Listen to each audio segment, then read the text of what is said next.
Beginning in earnest in late 2022, the Global South was hit by a series of Gen Z led protests. These young people, who usually made up the majority of the country's population, were protesting both corruption and democratic backsliding, as well as high rates of unemployment and illiteracy. And these protests swept nations from Bangladesh to Morocco. Madagascar was no exception, with Al Jazeera noting on May 29th of 2026 that the government was toppled by a Gen Z-led protest as it was in Nepal, and was eventually replaced by a transitional council that was somewhat popular and mostly relied on the support of the military to implement slow democratic transitions.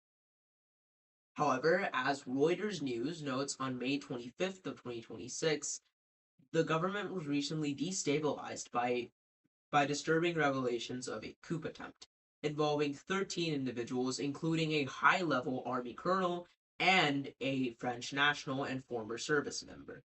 These these coup attempts came at a time when the government was attempting to transition to more democratic ideals and likely threatened the transition to democracy altogether.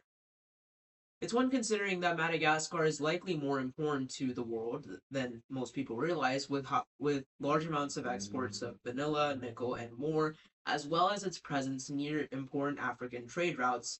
It becomes crucial for us to consider today's question for the future of Malagasy democracy and its people. Should global powers be concerned about recent revelations of a coup attempt within Madagascar? And the answer to this question is undoubtedly yes. Firstly, due to revelations from the government that the coup attempted to target the country's fragile electric grid. Secondly, the fact that the coup was intended to bribe large amounts of the army to defect.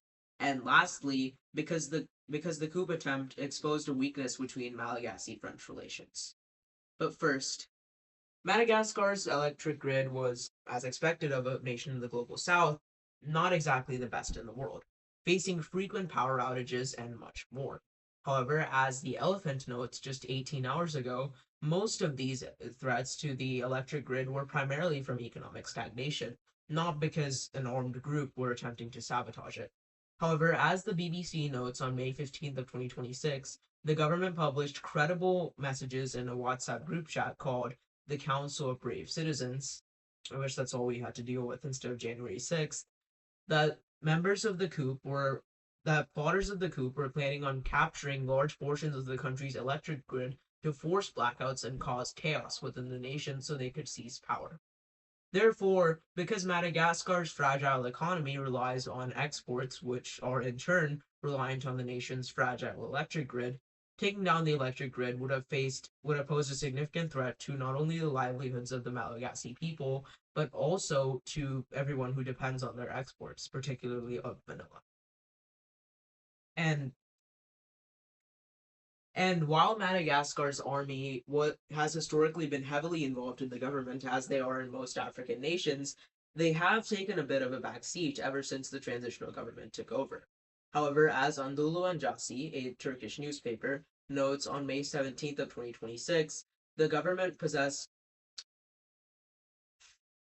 large portions of the coup were primarily handled through the military, with the presence of the high-ranking ex-colonel. Moreover, as as TRT Africa notes, the transitional government is heavily reliant on the military for its legitimacy and for security purposes. And assassination attempts coming from the military are especially deadly since they are the first line of defense for the interim president who faced assassination threats from the coup, as well as the stability of the government.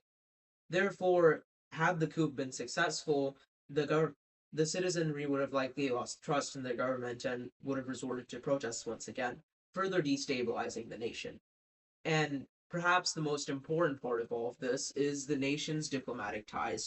threat to the nation's diplomatic ties to France, which, despite the nation exporting large amounts of vanilla to the country, weren't exactly sweet, but they were functional. With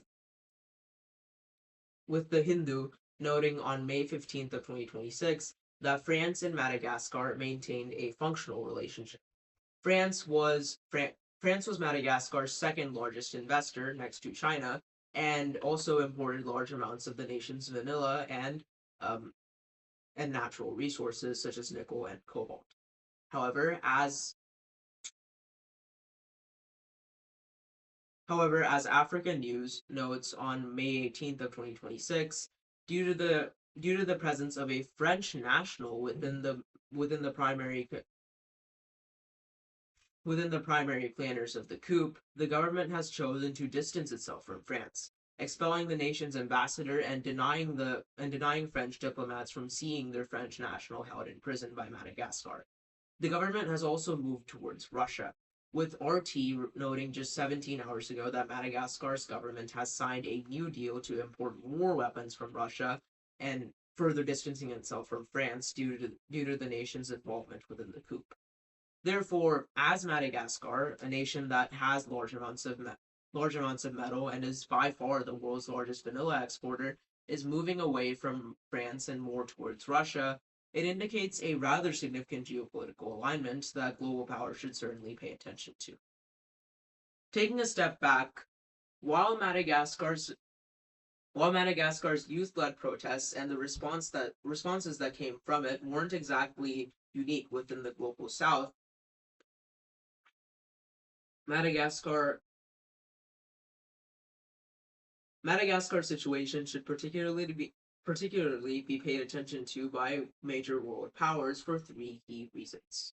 Firstly, the nation's the na- the coup's focus on targeting the nation's electric grid, which would have dramatically damaged its ability um, to import vanilla and other metals to the rest of the world. Secondly, it, Secondly, the military coup's involvement with, obviously, the military, which would have further destabilized the nation and again threatened the livelihoods of Malagasys as well as their major vanilla and metal exports. And lastly, the fact that a French national was involved in this coup, which made Madagascar move towards Russia, signaling a major diplomatic victory for the Kremlin. Thank you.